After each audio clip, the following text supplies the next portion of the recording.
예, 이제 세 번째 시간입니다. 이제 건물 투자 로드맵이라고 이제 제목은 그렇게 여기 정했는데 제가 생각하는 건물 투자는 그렇습니다.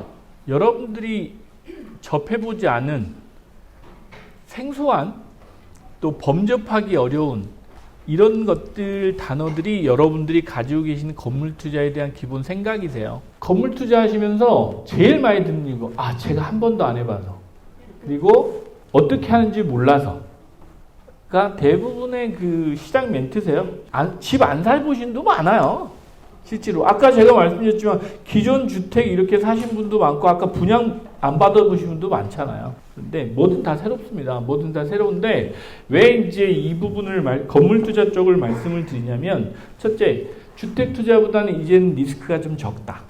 둘째, 내가 보유하고 있는 기간에도 시대 상황이나 상황이 변하면 거기에 대응할 수 있는 룸이 있다 라는 게 이 장점입니다. 장점이고, 이 건물 투자에서 가장 큰 어려움이 뭐냐면 정보가 좀 비대칭이다. 오픈되어 있지 않습니다. 여러분들이 알고 계신 그 인터넷이나 뭐 네이버 부동산이죠. 인터넷이나 이 모바일 앱들이죠. 이런 사이트에 나와 있는 그 정보를 가지고 여러분들이 빌딩 투자를 하시기에는 좀 리스크가 큰 편이에요. 아파트하고는 좀 다릅니다. 그래서 정보가 비대칭이다라는 말씀을 드리는 게, 실제로 여러분들이 강남에서 거래가 되거나 그 투자를 하시는 물건은 대부분 거기에 없는 것들이 많아요. 근데 누군가는 하고 있단 말이죠. 그게 이제 정보의 비대칭이라고 말씀드리는 게, 그 건물이 그들만의 리그인 것도 있거든요. 대한민국에 건물 가지고 계신 분들이 몇 분이나 되겠어요. 자, 이제 그 건물 중에는 여러분들이 예전에 저희 이제 좀 연배가 있으신 그분들은 사실 빌라라고 표현하죠. 예, 강남에도 빌라가 많으니까 그건 사실 건물을 가지고 계신 건 아니었어요. 집을 하나 갖고 있는데 건물 형태의 단독주택이 아닌 빌라 이런 건물을 가지고 계셨던 거잖아요. 근데 이제 그거 말고 실제로 진짜 부자들, 진짜 돈이 많으신 분들은 테헤란로에 땅도 가지고 있었지만 건물들 많이 갖고 계세요. 왜? 하나만 아니고요. 하나도 없는 분이 더 많겠죠. 근데 하나도 없는 분 빼고 한 개만 가지고 있는 분 드물어요. 건물 투자를 한번 해보신 분들은 절대 집에 연연하지 않으세요. 그냥 집은 한 채만 사세요. 네, 실제로 그렇습니다. 그런 분들이 훨씬 더 많습니다. 그 건물 투자의 매력은 분명히 있습니다. 그런데 여러분들이 접근하기 어려우신 것 같아서 오늘은 조금 쉽게 좀 설명을 드리도록 할게요. 기본적으로 건물은 여러분들 건물을 사시는 게 아니에요. 좋습니다. 저희 그 여덟 팬이신 게 티가 납니다. 여러분들 이렇게 또 중간에 즐거움을 또 주시네요. 좋습니다. 아주 행복합니다. 여러분들은 상업용 부동산 투자를 하실 때, 제가 어제 유튜브인가요? 제가 하나 올라간 게 있는데, 오피스텔 투자 관련해서 올라간 게 있는데, 상업용 부동산을 투자하실 때 여러분들이 약간 오해를 하신 부분이 있어요. 건물에 투자하시는 거 아닙니다. 특히 지방이 아니고요. 서울 같은 경우는 땅을 사시는 거예요. 실제로.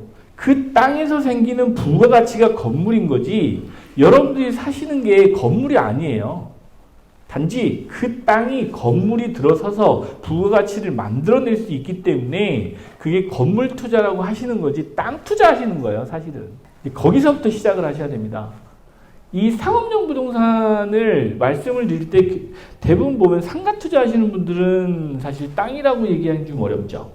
그래서 그건 수익형 부동산이라고 표현해요. 실제로 수익형 부동산들은 건물에 투자하시는 게 맞아요. 아파트하고 비슷해요. 아파트도 여러분들 땅 샀다고 하세요? 아니잖아. 그렇죠? 왜냐하면 그 건물, 내가 살고 있는 집, 상가는 그 건물 안에서, 그 공간 안에서 만드는 수익, 임대료, 이걸 생각하시면서 투자를 하시는 거잖아요. 근데 건물 투자는 땅을 사시는 겁니다. 분명히 이제 기준을 잡고 가셔야 돼요. 여러분들 서울에 평당 1억을 합니다. 서울 땅값이 기본적으로 강남을 말씀드리는 거예요. 그냥 계략적으로. 평당 1억을 하는데 여러분들 건축비 평당 얼마나 하세요? 아파트 요즘에 재건축하는데 600, 700 한다고 그러죠. 네, 재건축한 아파트 공사비 6, 700 해요. 연면적당.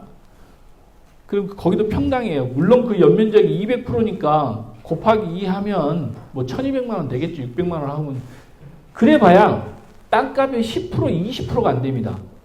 건축비는. 자, 왜 이 말씀을 드리냐면 첫째, 여러분들이 그 건축비를 염두에 두시고 건물 투자를 하신다고 하시면 오류예요. 여러분들이 가지고 계신 동안에 그 건물은 감가상각돼서 건물 가격은 계속 떨어집니다. 여러분들 40년 된 건물 그 건물가 산정해 보시면 없죠? 제로예요. 거의 제로입니다. 땅값만 남아요. 그런데도 불구하고 건물 투자를 하신 이유가 뭐냐? 땅값이 계속 오르기 때문에 사시는 거예요. 그 올해 공시지가 떨어졌다고 그래요. 건물 공시지가가 떨어졌는데 그 공시지가가 뭐 한 10몇 년 동안 한 번도 안 떨어지고 있다가 처음 떨어진 거예요. 왜냐?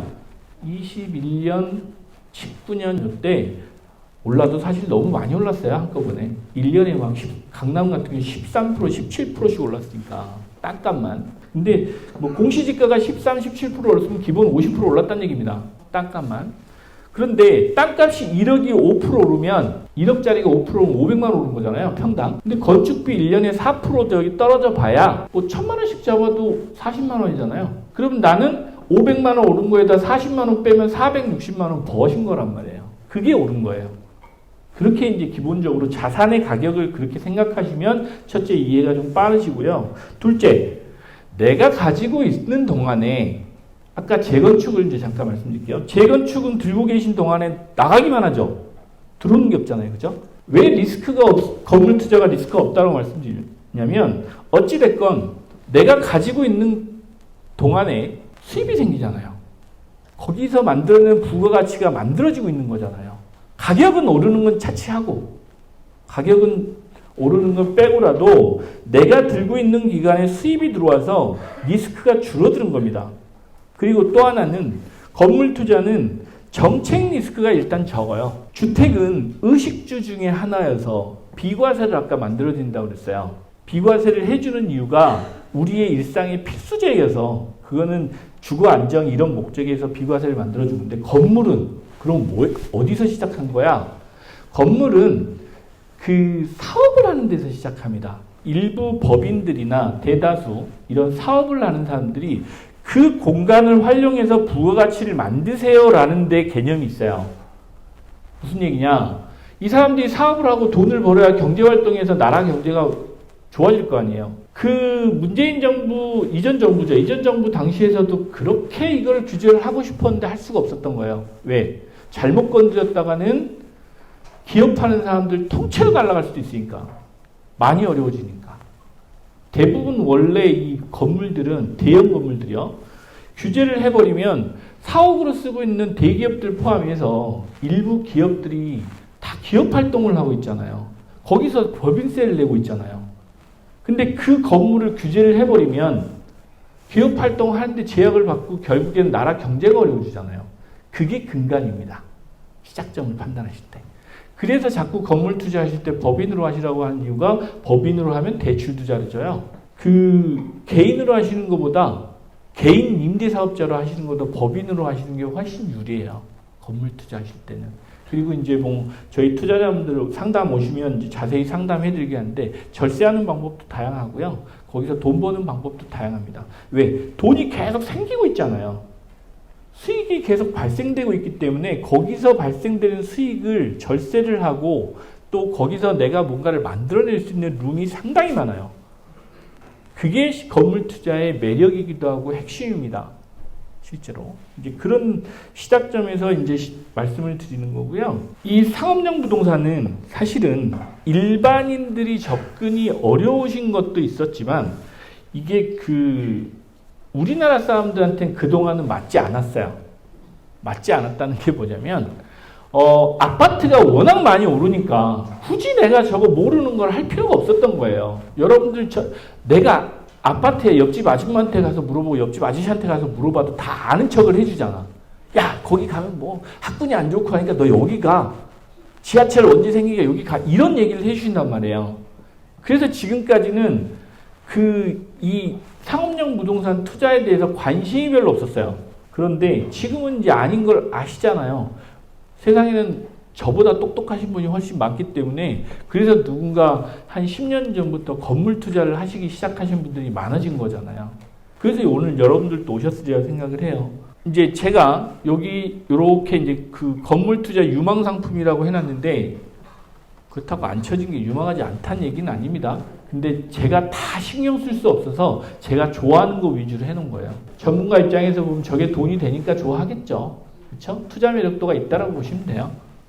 자, 빌딩, 꼬마 빌딩, 오피스 빌딩 다 똑같은 말이에요. 이름만 좀 다를 뿐이지. 근데 막상 또 투자를 하러 상담을 오시다 보면 왜 구분을 해놨는지 이해하실 겁니다. 저기 오피스 빌딩이라고 하면 기본 업무 시설이에요. 대부분 사옥 같은 거 테헤란로에 많죠. 대부분 테헤란로, 을지로 이런 데, 여의도 이런 데가 많은 겁니다. 꼬마 빌딩? 꼬마 빌딩은 오피스 빌딩은 아니에요. 오피스하고 뭐 근생이라고 표현하죠. 1종 근생, 2종 근생 이런 용도로 혼재돼 있죠. 돈 되는 걸로 다 집어넣는 겁니다. 그런 경우가 대다수예요. 빌딩? 빌딩은 저 개념은 좀 큰 건물을 얘기하는 것 같아요. 예, 말 그대로 빌딩이잖아요. 빌딩이면 보통 한 10층 이상? 좀 대형 건물을 좀 빌딩이라고 10층 이하 되는 건 꼬마 빌딩이라고 표현하시더라고요. 그거 아닌 것도 있어요, 사실은. 그 좀 구분이 모호한데 이제 그런 정도로 이해하시면 될 것 같고요. 상가주택 말 그대로 내가 위에 거주하거나 그 주택으로 임대해주고 밑에 근생 놓고 해서 임대 수익 발생하는 거죠. 뭐 이런 정도입니다. 자, 나머지 세모 쳐놓은 거는 뒤에 가서 또 한번 설명을 드리겠습니다. 이 오피스텔 투자를 먼저 말씀드리기 전에 이 건물 투자는 상업용 부동산이라고 먼저 말씀드릴게요. 상업용 부동산은 두 번째 시간에 제가 주택 투자 말씀하시면 그랬잖아요. 주택은 들고 있으면서 생기는 게 아무것도 없어요. 내 돈만 들어가요. 상업용 부동산은 금리가 좀 올라도 버텨낼 수 있어요. 예를 들면 주택담보대출 받아가지고 여러분들 5%, 6% 금리가 됐습니다. 원래 2, 3%에서 대출 받았는데 금리가 2배로 올랐어요. 그럼 못 버텨요. 왜? 내 소득의 반이 날아갈 수도 있는 거니까. 생활이 안 되거든요. 그런데 이 상업용 부동산은 기본적으로 여러분들이 들어가실 때 내 주머니에 수익이 발생되는 구조로 돼 있어요. 무슨 얘기냐? 레버리지를 물론 쓰시죠. 금리가 조금 올랐다고 해서 내 들어오는 수입이 조금 줄 뿐이지 내 주머니에 나가는 경우는 극히 드물어요. 나가신 경우도 있었죠. 언제? 작년 연말부터 올 1분기까지는 나가셨을 수 있어요. 그러나 그거마저도 그거는 1, 2년, 2, 3년 전에 투자하신 분들이 그랬던 거고요. 그 전에 갖고 계신 분들 있죠. 그 전에 갖고 계신 분들은 금리 10%까지 올려도요. 절대 꿈쩍 안 합니다. 왜? 많이 올랐거든요. 예를 들면 강남에 지금 100억대 건물 이렇게 매각하신다고 내놓으신 분들 있잖아요. 그분들 원가는 2, 30억밖에 안 들어갔어요. 거기 100억짜리 기준은 수익률 3%에 맞춰가지고 월 한 2,500 정도 들어오는 구조로 짜져 있거든요. 매각가 100억이면 연 3%, 뭐 강남은 3%도 안 나옵니다. 그런데 3% 정도 나온다고 해서 월 2,500 정도 임대료가 들어오는 기준으로 짜져 있어요. 근데 들고 계신 분은 정작 1,000만 원도 안 나갑니다. 왜? 내 원가가 2, 30억, 3, 40억 밖에 안 되거든요. 50억 된다고 해도 1,200만 원밖에 안 나가는 겁니다. 이자가. 그럼 내가 원래 1,000만 원씩 들고 매달 나는 쓰고 계셨던 거예요. 근데 지금 경기가 어려우니까 이자 많이 나가니까 그냥 500만 원만 쓰고 계신 거예요. 그러니 버티죠. 절대 안 팝니다. 그래서 강남 건물이 싸게 안 나오는 이유가 그렇습니다. 여러분들 절대 뭐 건물 싸게 사신다고 하는데 그 현실적으로 불가능해요. 아주 급매가인 이상. 이제 뒤에 가서 설명을 드릴 텐데 그런 사례 빼고는 파시는 분 입장에서 급할 게 하나도 없고 아쉬운 게 없는데 왜 싸게 팔아요?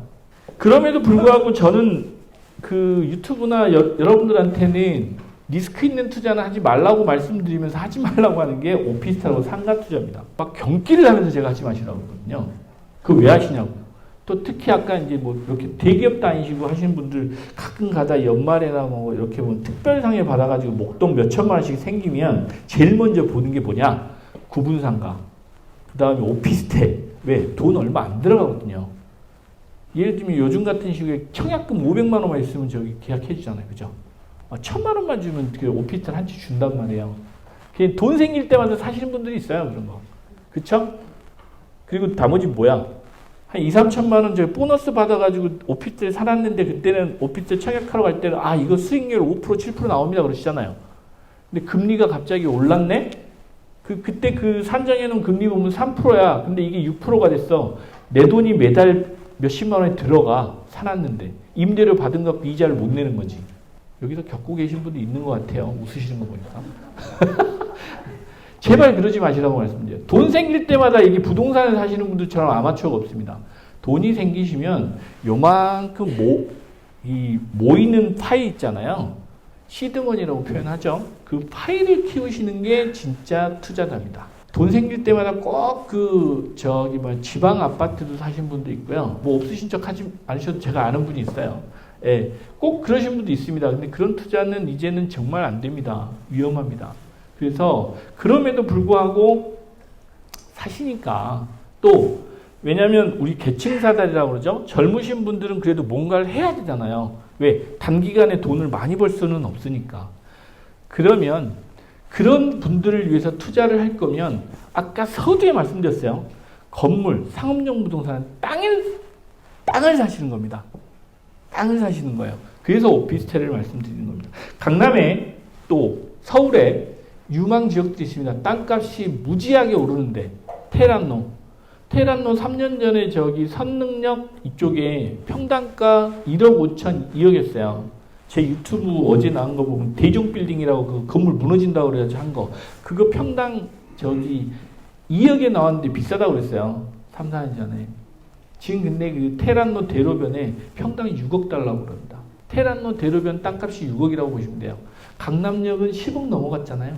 오피스텔 투자를 난 죽어도 돈이 없어서 요거밖에 아직 안 모여서 하고 싶어 라고 하시면 땅을 보시면 됩니다. 오피스텔도. 들고 계신 기간에 아파트 20평대, 10몇 평대 지방에 가시는 게 아니고요. 아파트는 돈이 안 들어오니까. 사놓고 잊어버리실 게 아니고 적은 오피스텔은 그래도 임대는 나와요. 특히 입지적으로 보면 말씀드릴 텐데 여의도 강남대로 테란노 같은 경우는 여의도는 이제 시작이에요. 용적률 1100% 만들어지면 기존에 600%로 지어놨던 거는 배로 올라가니까 사업성은 더 높겠죠. 공사비도 더 많이 들어갈 거니까. 그러면 그쪽에 있는 그 오피스텔들 눈여겨보실 필요 있겠죠. 대지지분 보셔서. 평당 1억 원대인데 여의도에 평당 1억 원대 오피스텔 있거나 강남대로나 테란노에 이런 게 있다. 가서 보시면 일단 내 땅이 어찌됐건 2, 3억은 될 거니까 지금 월세, 임대료라고 표현할게요. 좀 고급스럽게. 임대료 오피스텔 그래도 강남은 100만 원씩은 나와요. 좀 노후된 거는 8, 90만 원? 요 정도 나옵니다. 자, 거기 들고 계셨다가 얘가 얼마나 버티겠어요? 50년 버티겠어요? 못 버틸 거 아니에요. 이미 30년 지난 오피스텔인데. 왜? 정부도 정책을 펼 때 노후 건물이 많은 강남대로를 원하진 않을 거 아니에요. 재건축 시켜주겠죠. 뭔가 법을 하나 만들어줘야 저것도 타워팰리스처럼 타워팰리스 이제 30년 돼 가는데 조금 있으면 그 리모델링 어떻게 할 거예요? 아니면 증축을 하든지. 그럼 여의도 같은 데 보면 뭐 땅 대지 부분만 2평, 3평짜리 있어요. 잠실 같은 경우는 6평짜리 있더라고요. 땅을 사신다고 생각하시면 돼요. 네, 그런 오피스텔 가셔서 내가 들고 있는 기간에 수입이 나와서 내가 추가로 지출할 게 없으면 그런 오피스텔은 고민해 보시라는 말씀을 드려요. 네, 땅값이 계속 오르잖아요. 많이 오르는 지역. 그런 지역들 위주로 투자하시는 거는 그나마 리스크가 좀 적다라는 말씀을 드려요. 제가 오피스텔 좋아하진 않아요. 근본적으로는. 그 하이엔드 오피스텔 이런 거 저 진짜 안 좋아합니다. 자, 상가. 여러분들 들고 계신 자본 때문에 이런 그 팁을 드리는데 상가 투자는 저는 기본적으로 여러분들이 가장 좋아하시는 재건축 아파트하고 연관된 아파트 단지 내 상가를 가시라고 말씀을 드립니다. 그것도 조금 사업이 빨리 진행되고 있는 상가들. 얼마 전에 음마아파트 상가하고 이쪽 재건축 조합에서 상가하고 이쪽 아파트 쪽하고 뭐 합의를 봤다고 해요. 그 합의 본 내용이 이제 구체적으로 들어가 보시면 여러분들 어떻게 보셨는지 모르지만 교묘하게 잘 퍼센테이지를 맞춰놨어요. 어떻게? 입주권을 줄 수 있도록. 입주권을 받을 수 있도록 만들어놨습니다. 그쵸? 자, 그러면 음마아파트 상가 사도 되겠죠? 음마아파트가 권리금도 많고요. 저기 그 장사하시는 분들은 권리금도 많지만 거기에 월세가 세요. 생긴 것 같지 않게 거기 장사가 워낙 잘 되니까 임대료가 세요. 그러면 내가 들고 있는 동안에 내 돈 들어갈 일은 없잖아요. 아파트처럼 재산세 낼 정도에만 나오면 되니까. 근데 재산세는 또 얼마 안 나와요. 근데 그런 투자 하시면 되고요. 재작년인가요? 제가 재작년에 우리 그 투자자분이 상가를 굳이 사시고 싶다고 그래서 지금은 사시면 안 돼요. 너무 비싸요. 그 올림픽 선수촌 아파트 가면 이렇게 그 오륜마크처럼 된 상가가 있어요. 상가가 그 평당 그게 평당 1억인가? 이렇게 나왔을 때가 있었어요. 지금은 아마 매물도 없을 겁니다. 그래서 거기 한 1억 정도 하시는데 한 10억 정도 하시면 거기 가서 사시라고 그랬어요. 그랬더니 상가 사지 말라면서 그걸 왜 사라고 그래요? 그래서 그거 가면 기본적으로 손해볼 일 없어요. 저 같으면 상가를 굳이 사시고 싶으면 그걸 가서 사시라고 했어요. 왜? 입주권 줄 것 같으니까. 또 하나 임대료는 나오니까. 그 이자 낼 돈은 나오잖아요. 아파트처럼 여기 50억짜리 사시면서 내 돈 30억에다 20억 대출 받아가지고 월 1,000만 원씩 이자 내고 계신 게 아니니까. 그 말씀을 드리는 겁니다. 둘째, 그 상가는 기본적으로 아까 제가 말씀드린 아파트 입주권을 받을 수도 있지만 주택수에 포함 안 되잖아요. 네, 다주택자 규제에 안 들어갑니다. 그래서 말씀드리는 거고요. 그 다음에 이제 지분 가치는 꼭 보셔야 돼요. 네, 저기는 아파트 상가 같은 경우는 지분 가치를 꼭 보셔야 되고, 그 최근에 제가 떠든 건 아니었겠지만 상가 투자에 대해서 리스키하다라고 말씀하시는 분들이 많죠. 구분상가, 특히 신도시나 이런 데 구분상가 저도 미래 얘기했다가 욕 많이 먹었는데 그런 구분상가 투자하셔서 리스크가 많다는 건 다 알고 계신단 말이에요. 그래서 서울 시내나 이쪽에 상가가 잘 매매가 안 돼요. 그래서 그 애들을 많이 먹고 계신데, 아까 오피스텔 말씀드렸어요. 상가도 똑같아요. 오피스텔도 그렇고 상가도 그렇고 재건축할 수 있다. 제가 그 압구정 현대아파트, 한양아파트, 로데오역에서 압구정역까지 쭉 가서 보시면 구분상가가 좀 있다고 말씀드렸어요. 근데 귀신들이야. 역시 돈 냄새도 잘 맡으시는 분들 정말 많아요. 최근에 그 구분상가들을 사셔가지고요, 재건축을 하시는 분도 있어요. 여러분들 가서 보시면 아파트 구분상가 그 대지 지분으로만 따지면 평당 매매가가 한 1억에서 1억 2, 3천대에 나와 있어요. 대지 지분 기준으로. 그런 구분상가들이 나와 있습니다. 근데도 안 팔립니다. 왜? 상가는 위험하다고 다들 뭐라고 하니까. 제가 아까 땅을 사시면 되는 거라고요. 왜? 구분상가는 어찌됐건 여러분들이 생각하시는 것보다 그 감가 생각은 되겠죠. 그렇죠? 재건축하는 거니까. 그럼에도 불구하고 압구정 로데오나 압구정역 대로변이나 이쪽은 땅값은 계속 오르고 있잖아요. 진짜 투자자들이 있습니다. 최근에 저희 그 투자자분 중에 오래되신 분인데 그분이 성수동 투자에 막 이렇게 열을 올리시다가 최근에 갑자기 그 압구정 대로변에 있는 건물들을 대표님 여기는 뭐 평당 2억 3억에도 괜찮으니까 나오면 무조건 말씀해 주세요, 이런 분이 계세요. 그분이 몰라서 그럴까요? 알겠죠. 네, 그런 분들은 이 동물적인 감각이 있어요. 돈에는 귀신처럼 합니다. 그런 감각을. 그러니까 그 임대료도 안 나오는데 그걸 사신단 말이에요. 평당 2억씩 3억씩 주고. 그 앞에 대로변 건물들을. 그래가지고 어떻게 하냐. 지금 가서 보시면 가끔 로데오 그 상권도 별거 없는데 거기 신축하고 있어요. 구분상가 다 허물고. 실제로 그렇습니다. 가서 보시면 압니다. 실제로. 그래서 여러분들이 지금 상가 투자를 하실 때는 재건축이 가능한 대지 지분이 높은 시세가 예를 들어 땅이 2억이다. 근데 얘는 대지 지분 기준으로 한 1억 정도? 1억은 안 하겠죠. 한 1억 2, 3천 하겠죠. 그 정도의 상가다. 근데 진짜 내가 보기에는 한 10년 내에 허물어질 것 같다. 라는 건 투자 가치는 있는 겁니다. 그래서 임대료 받으셔서 내버리지만 감당하실 수 있다라고 하면 그런 투자도 괜찮은 투자일 수 있습니다. 소액으로 들어가시기는. 그래서 그런 거는 보셔도 됩니다. 이거 좋은 정보 아닌가요? 예, 소액으로 들어가셔서. 왜냐면 건물 투자는 상관은 없겠지만 소액으로 들어가셔서 아까 제가 땅을 강조드렸던 이유가 그래서 그렇습니다.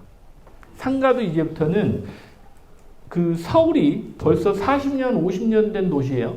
노후된 도시란 말이죠. 그 40년, 50년 된 노후 도시가 이제 그 리뉴얼을 해야 되잖아요. 그런 말 좀 유식한 말로 젠트리피케이션이라고 표현하던데 어느 정도 이제는 필요한 시기가 계속 오는 거예요.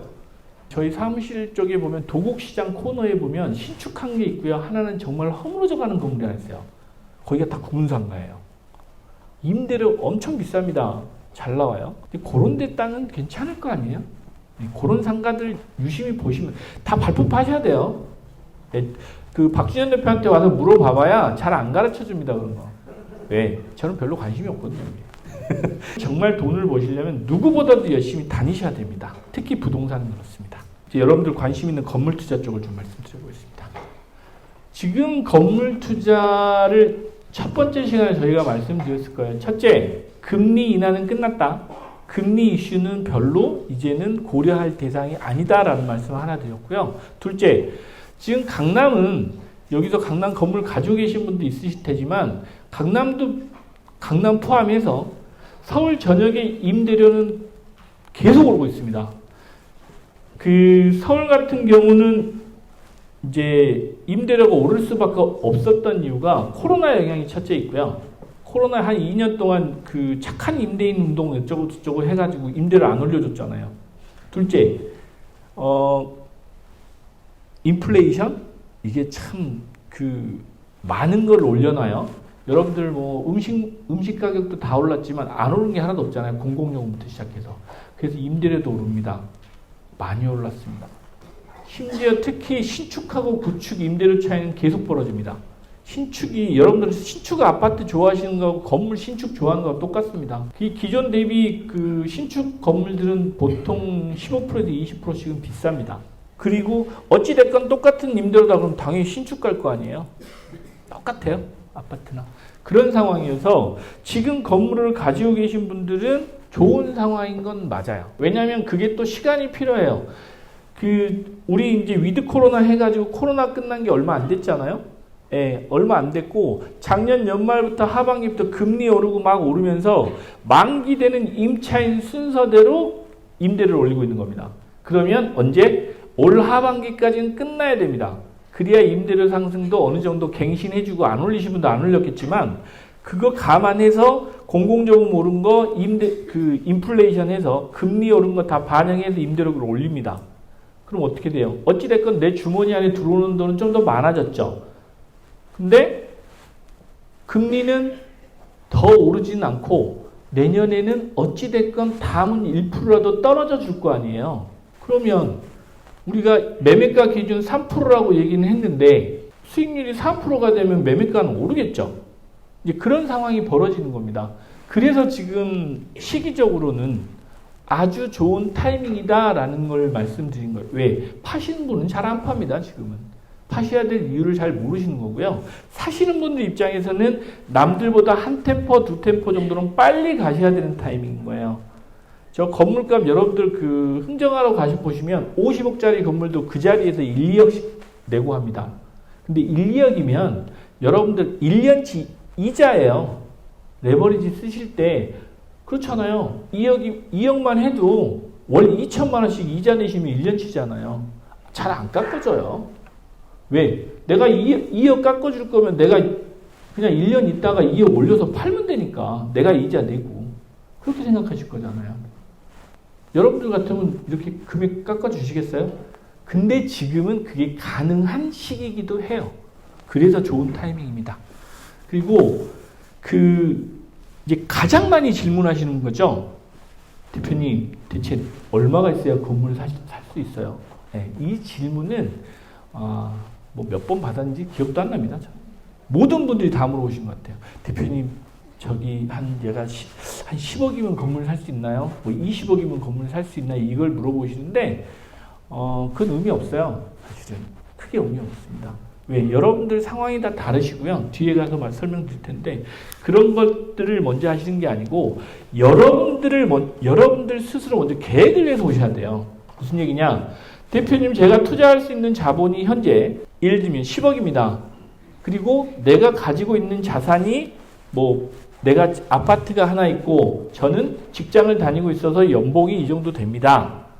그리고 저는 이런 목적으로 삽니다. 라는 것만 정리해 오시면 돼요. 그 이후부터는 제가 플랜을 짭니다.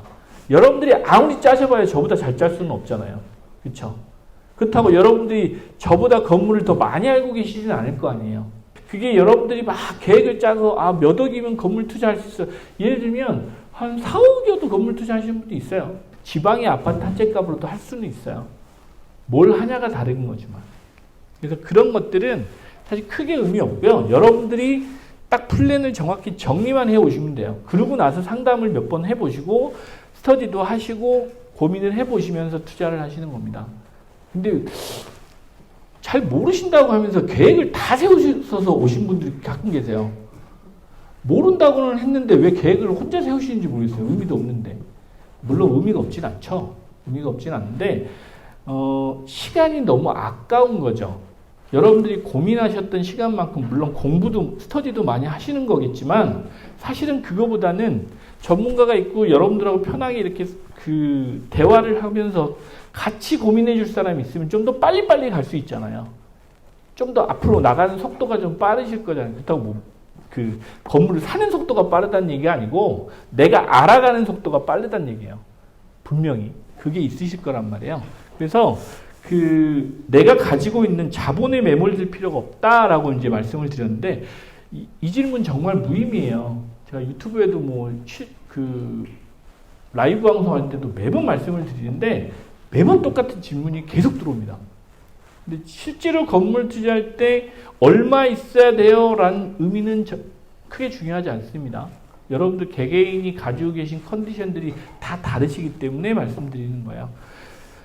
그 이유는 소액으로 들어가셨는데 어떤 분들은 나하고 맞은 게 보증금이 높은 건물도 있어요. 어떤 건물들이냐? 은행 들어가 있는 건물 있죠. 금융권, 예를 들면 매매가 한 7, 80억인데 그런 데는 보증금만 10억씩 들어와요. 그럼 내가 들어간 자본이 바뀌잖아요.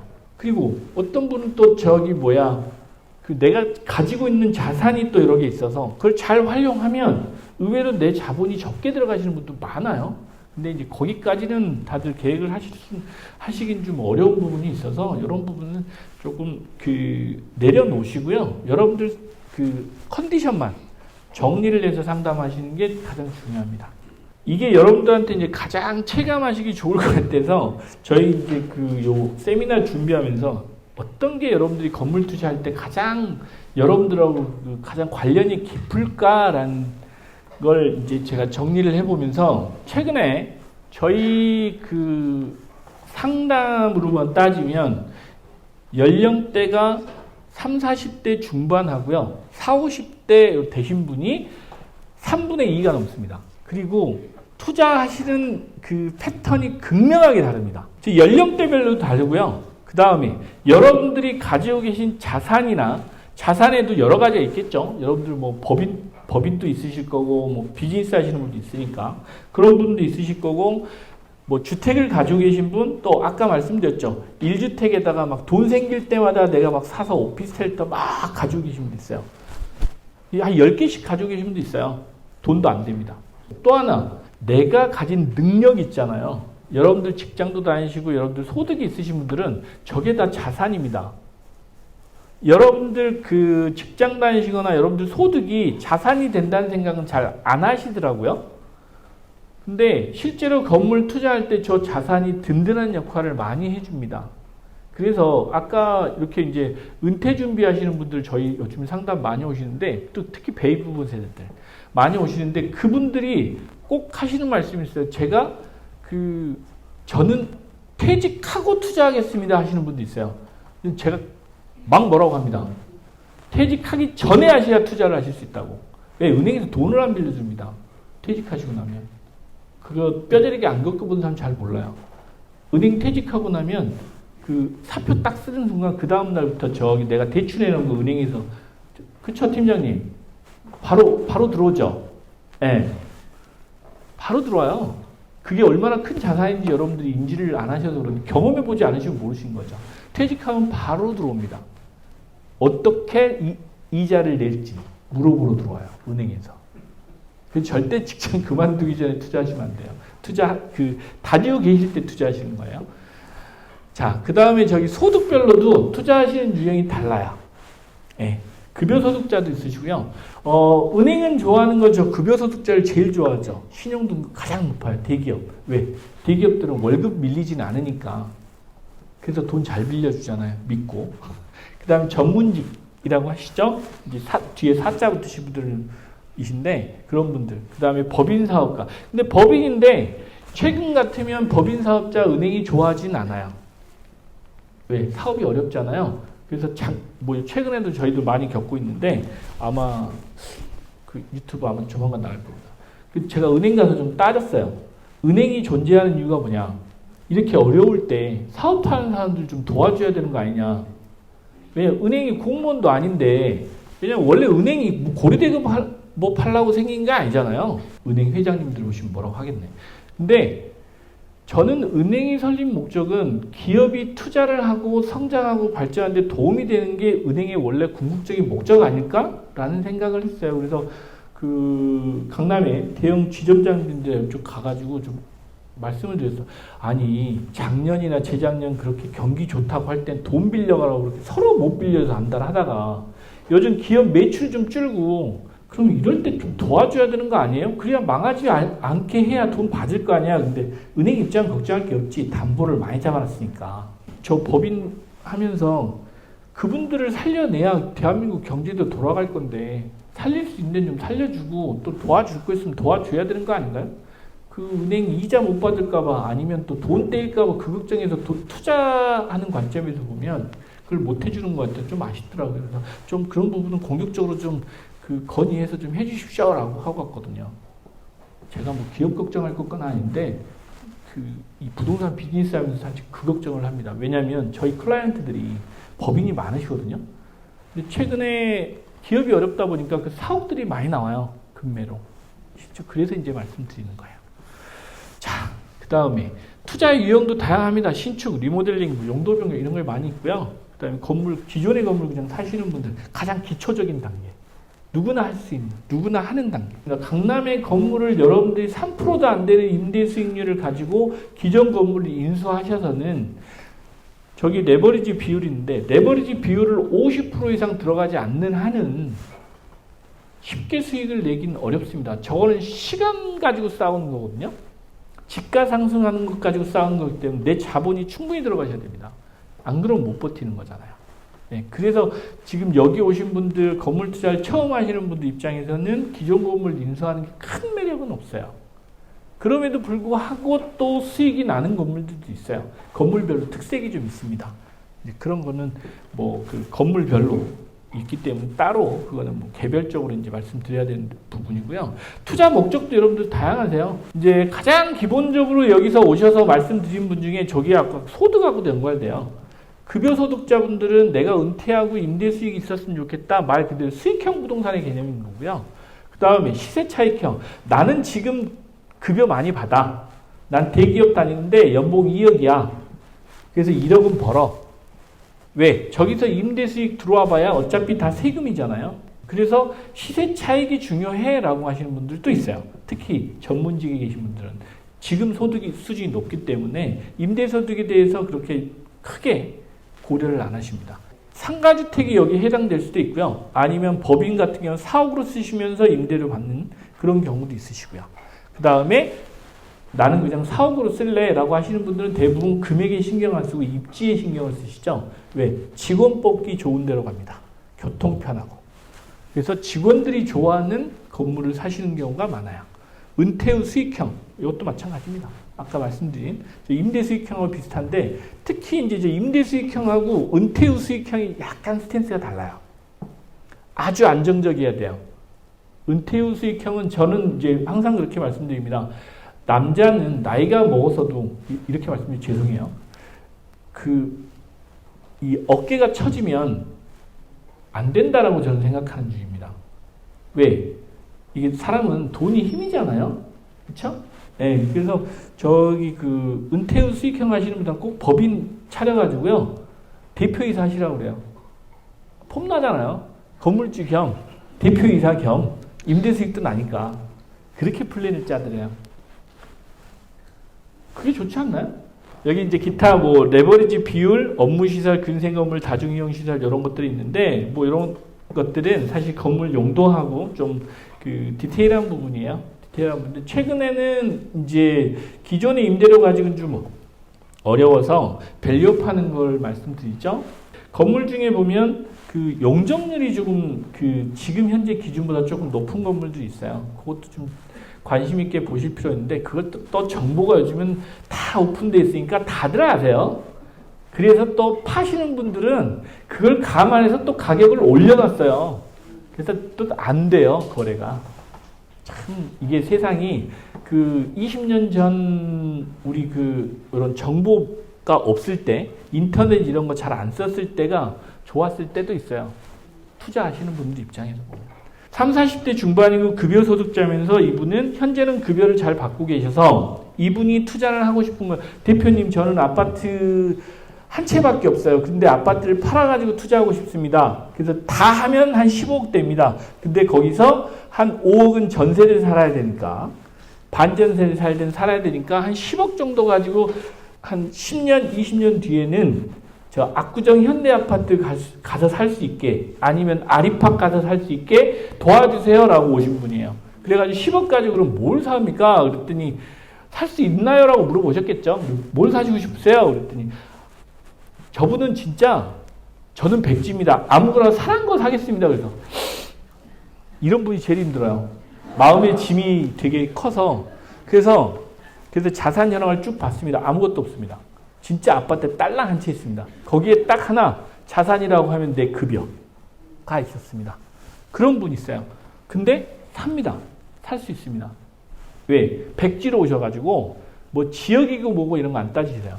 그러면 돈 되는 데만 되면 됩니다라고 하시는 거예요. 그래서 서울 시내 앞으로 개발 호재가 가장 많고 교통 편하고 입지 좋고 대로변에 있는 그 건물 중에 감정평가 금액이 가장 비싼 걸로 샀습니다. 그러면서 급매로 나온 것들. 어떤 게 급매로 나오냐? 첫째, 최근에 상속 건물이 가장 많습니다. 상속 중에서 그 건물 중에 보면 그 연세가 80이 넘으신 분들이 정말 많이 들고 계세요. 실제로 많이 들고 계세요. 서울시내. 그런데 그분들 중에 이제 상속해줘야 되는 건물도 있잖아요. 증여 건물들. 그리고 또 이미 증여를 했는데 재산을 보면 예전에 우리 어른들 말씀에 그 부자는 3대가 못 간다고 그러잖아요. 꼭 자녀분들 중에 꼭 사고를 치신 분이 한 분 있어요. 그 자녀분들 한 두세 분한테 증여를 해줬는데 꼭 그분 중에 문제가 일으키면 어떻게 되냐. 팔자라고 나오는 겁니다. 그것도 빨리. 그런 건물들이 싸게 나옵니다.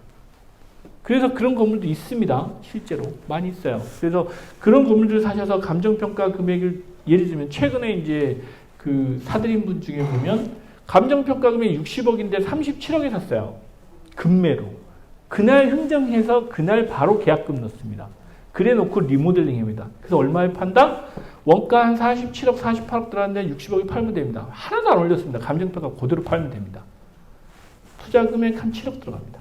근데 이게 준비되어 있으신 분들만 하실 수 있다는 얘기를 드리고 싶어서 이 말씀을 드리는 거예요. 여러분들이 계획 짜셔봐야 저걸 못 잡잖아요. 그래서 저 용적률도 뭐 인센티브도 받고 하는 건물도 있는데 저건 리모델링 하면서 만듭니다. 왜 자본이 그거밖에 안 들어요? 라고 하시는 분도 있어요. 그거는 대외비입니다. 저만의 노하우예요. 오시면 이제 그때 플랜 짜드립니다. 왜냐하면 공사비까지 다 대출 받아서 합니다. 여러분들 자본 실제 계약금하고 중도금하고 세금 내실 것만 있으면 돼요. 자, 40대, 50대.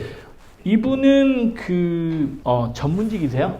사업자기도 하고 전문직이신데 아무것도 안 들고 있어요. 진짜로 아무것도 안 들고 있어요. 내 소득만 정말 어마어마하게 높아요. 그래서 매달 꽂히는 내 통장에 꽂히는 돈이 몇 천만 원이에요. 그러면 뭐냐? 은행에서 보기는 현금 자산을 엄청나게 갖고 계신 분입니다. 왜냐하면 의사분들은 아시겠지만 개원이 하시잖아요. 처음에 개원이 하시면 돈 많이 벌잖아요. 들어오는데 물론 연말에는 세금으로 반은 날라가지. 현재는 잘 들어오잖아요. 그러면 은행에서 볼 때는 뭐냐면 이자는 잘 낼 수 있는 분이구나라는 판단했어요 이미. 그래서 대출 걱정 안 하셔도 되는 거예요. 이분은 정말 무서운 분인데 딱 사고 나서 그 다음에 대표님 우린 또 뭘 사야 돼 이러시는 분이에요.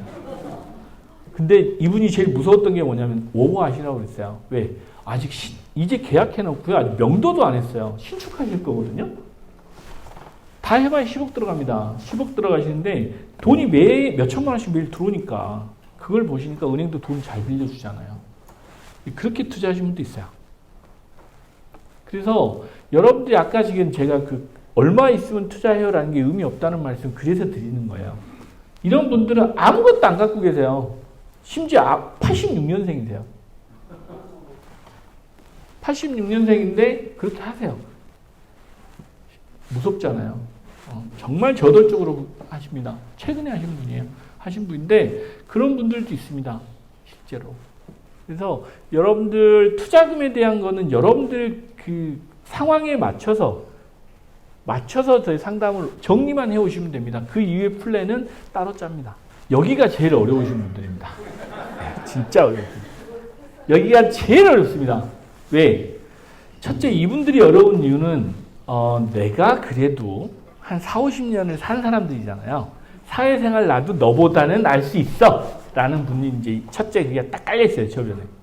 왜냐하면 여러분들 이쯤 되시면 아파트 한두 번은 다 사보셨잖아요. 부동산 투자 또 들으신 거 많잖아요. 설득이 안 됩니다. 첫째, 설득이 안 돼요. 여러분들 마음속에 그러신 분들 많죠. 지금 찌릿찌릿하신 분들 좀 있으실 것 같은데 아무리 설명을 해도 설득이 안 됩니다. 둘째, 안 믿습니다. 설득 안 되는 건 둘째인데 믿지도 않아요. 그래서 내가 가서 봤는데 이건 내가 보기에는 아닌 것 같은데 이걸 박 대표는 왜 좋다고 얘기해? 그럼 왜 안 좋으신데요? 그러면 내가 보기에는 말이야 교통도 별로고 유동도 별로 없고 이런 얘기를 하세요. 근데 물어보면 이제 동네 부동산 가서 물어보고 오셨겠죠. 그렇죠? 네. 그러고 오셨겠죠. 그러니까 이제 그 얘기 이제 살짝 섞어가지고 내 얘기야라고 이제 말씀하시는 것도 있겠죠. 그럼에도 불구하고 저는 저 건물이 좋아 보입니다. 그래요. 그러면 좀 믿어주실 만도 한데 끝까지 안 믿습니다. 집에 가서 이제 부부싸움 하세요. 왜? 사모님하고 이게 원래 남자하고 여자는 성향이 좀 다르니까 그럼 당신이 모르면 들으러 갔으면 들어야 될 거 아니야. 왜 당신 얘기를 하고 와? 이렇게 되는 거잖아요. 그래서 싸우고 오셔요. 그래서 이제 싸우고 화해하려면 몇 달 걸리니까 그 뒤에 한 6개월 뒤에 또 오시는 거죠. 제가 제일 어려워하시는 분들. 근데 제일 아쉬워요. 사실은. 저분들이 왜 내 생각을 먼저 하실까라는 생각을 사실은 하거든요. 자산도 왜냐면 급하신 게 없어요. 내가 그래도 들고 있는 게 좀 있잖아. 아파트 한 채라도 들고 있고 나 사는데 별로 불편하지 않은데 괜히 리스크도 사실은 하고 싶지 않았던 거야. 리스크를 감내해 가면서까지 내 노후 준비한다고 하는 거에 대해서 부담이 많으셨던 거예요. 여러분들 지금 직장 다니고 예를 들면 집 한 채 있으시고 또 내가 직장 다니셨으면 그 4대 보험 다 들어서 연금 기본적으로 다 되잖아요. 그죠? 근데 내가 한 달에 한 500 정도로 연금 생활을 할 수 있고 나중에 이 집값 주택연금도 있으니까 그렇다면 사는데 지장 없는데 뭐 이렇게 알지도 못하는 거 투자해가지고 이 리스크를 아나 라고 얘기하시는 분들이 투자하시는 분 중에 100% 중에 99%는 그런 분들이에요. 사실은. 그걸 설득해가지고 이제 1, 2% 올리는 겁니다. 그리고 이분들이 믿는 게 딱 하나 있어요. 주변에서 내 아는 사람들이 성공을 해야 돼요. 그래서 배가 아파야 합니다. 특징. 진짜 특징이 그래요. 왜냐하면 여러분들 아파트 투자하실 때도 안 그러셨어요? 그러셨을걸요? 사모님들 보시면 옆집에 누구 집 엄마가 아파트 샀다는데 그거 1년 사이에 당신이 사지 말라고 그러는데 그거 벌써 1, 2억 올랐어. 그럼 그때 보러 가잖아요. 아닌가요? 대부분 그러시던데? 아닌가요? 오히려 강남에 이렇게 정보력이 뛰어나시고 정말 투자에 관심이 있으신 분들은 주변에 귀를 많이 기울이세요. 많이 기울이시면서 그래서 투자에 동력을 얻으시는 분들도 많아요. 왜? 강남에 누구 엄마가 건물 샀다는데 벌써 1, 20억이 올랐대더라. 당신 20년 직장 생활한 것보다 더 벌었대더라. 요 얘기를 듣고 오시는 거예요. 그런 분들이 더 많아요. 사실은. 근데 이런 분들은 어려운 거 설득을 못합니다.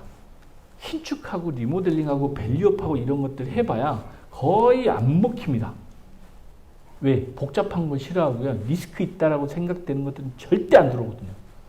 그래서 기존 건물 그나마 좀 해봐야 인테리어 정도 할 수 있는 건물 쪽으로 대부분 가세요. 예. 그리고 또 따지시는 건 왜 이렇게 많은지 공실률도 없어야 되죠. 교통도 편해야 되죠. 뭐 유동도 많아야 되죠. 뭐 이런 것들까지 다 말씀하세요. 그래서 되게 어려우신 분들인데 저는 그렇습니다. 이 연세 되시는 분들은 첫째가 안정입니다. 안정된 상권에서 안정된 수입이 나오는 게 저는 1순위라고 생각은 합니다. 그럼에도 불구하고 조금 내려놔 주셨으면 좋겠다라는 바람은 있어요. 전문가라고 찾아왔는데 정작 얘기할 때는 당신께서 먼저 전문가가 돼 있어. 그럼 뭐하러 오셨는지 잘 모를 때도 저도 많아요. 네, 그럴 때도 많은데 좀 내려놓으셔야 사실 투자를 하겠더라고요. 왜냐면 이게 안 해보신 거잖아요. 그러니까 리스크가 많아 보이는 건 맞아요. 그런데 가급적인 이런 분들은 서울 시내 역세권의 대로변 쪽으로만 갑니다. 이면으로는 절대 안 들어갑니다. 저는. 이런 분들은 나중에 뭐 팔지도 않으시겠지만 대로변 쪽에 시세 상승이 되면서 임대료가 잘 돼야 되잖아요. 가시성이 좋고 가급적이면 수익률은 떨어지더라도 리스크가 없다는 게 공실이 좀 안 되는데 이런 데로 가셔야 제 욕을 덜 합니다. 어차피 하긴 합니다. 어차피 하긴 하는데 제 욕을 덜 하기 때문에 그런 쪽으로 많이 저는 말씀드려요. 대신 리스크는 아주 적습니다. 그래서 안정적이라고 말씀드려요. 건물 투자는 해보시면 재미도 있어요. 재미도 있고 사례도 너무 다양하고요. 일반 아파트 여러분들 이제 가격으로는 입지라고 할까요? 뭐 보시는 교통 이런 걸 주로 보시지만 건물은 여러분들이 상상하시는 거하고 전혀 다른 건물들 투자도 많은 사례들이 있기 때문에 그런 거는 한번 상담하셔서 보시면 좋은 경험 되실 겁니다. 그렇다고 여러분들 오시는 분마다 뭐 건물 사시라는 얘기 안 해요. 걱정 안 하셔도 돼요. 네. 건물도 없어요. 없다라는 게 저희가 가지고 있는 건물 같은 경우에는 서울 시내에 한 6만 개, 7만 개 정도의 DB는 있습니다. 여러분들 지금 닫아놨는데 저기 빌딩샵이라고 보면 원래 이제 일반인들한테는 노출은 그건 안 하고 있어요. 저희들 같은 이제 혹시 사무실 오신 분들은 아실 텐데 건물 쫙 깔아놓고 서울 시내 건물 다 깔아놓고 봅니다. 제 마음에 드는 건물이 일단 없고요. 여러분들한테 추천해드릴 만한 건물이 몇 개 안 돼요. 그래서 안 하는 겁니다. 그냥 기다리시라고 합니다. 저는. 왜냐하면 기다려서 그것도 운이 돼야 하는 거예요. 내 운이 돼야 되고요. 내가 또 거기에 관심을 자꾸 가져서 자꾸 푸시를 해야 됩니다. 여기 오신 분 중에 이제 죄송한 분도 가끔 있는데 처음 상담 와가지고 그때는 건물을 저희가 자료를 보내드려요. 근데 제가 팔로우를 못 합니다. 피드백을 주셔도 제 그 다음 스텝을 할 시간이 사실 요즘에 안 돼서 여러분들한테 그 다음에 뭐 정보를 드리는데 상당히 시간이 많이 걸리고 있어요. 그게 이제 뭐 건물을 이렇게 이제 저희가 컨택하는데도 시간이 걸리기도 하지만 제가 하루에 카톡만 보통 한 300개에서 400개 답변을 합니다. 아침에 제가 일찍 출근을 해서 쭉 와가지고 보통 한 7, 80개를 답변 쭉 해드리거든요. 그리고 밤에 합니다. 밤에. 낮에는 할 시간이 없어서 급한 것들은 해요. 근데 막 그런 분들 같은 경우는 죄송해요. 죄송한데 뭐 어쩔 수 없죠. 제 몸이 10개는 아니어가지고 그렇게 하고 있습니다. 근데 이제 그런 것들 빼고는 좋은 투자를 하시는 거는 좀 시간도 좀 갖고 여유 있게 하시는 거 저는 별로 급하게 투자하는 성격은 아닙니다. 좀 느긋하게 하시라고 말씀드려요. 조급하실 필요 없습니다. 오늘 정말 뭐 주말에 귀한 시간 내주셔서 했는데 도움이 좀 되셨는지 모르겠습니다. 어찌됐건 이렇게 귀한 시간 내주셔서 참석해서 감사드린다 말씀 다시 드리고 다음에 좋은 기회가 되면 또 여러분들한테 좀 좋은 말씀을 좀 드리는 시간을 만들도록 하겠습니다. 네, 장시간 고생하셨습니다. 감사합니다.